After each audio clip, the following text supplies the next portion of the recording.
Okay, good morning mga karats. Nandito ako sa dulo ng Kaong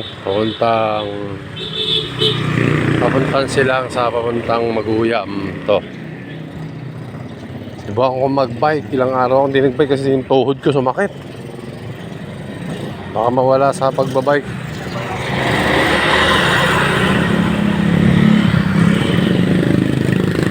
Yan, papuntang Kaong yan, oh, yan, yun. Salbong ito.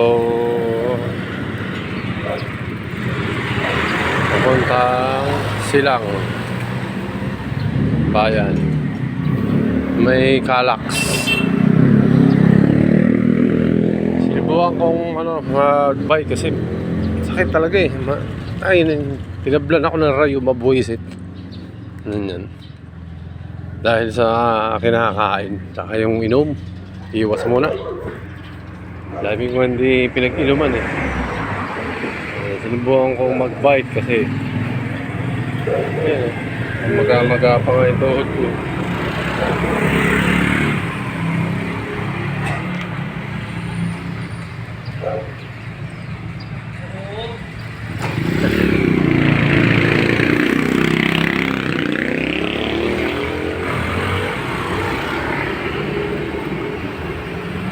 Ay, patdan ko muna.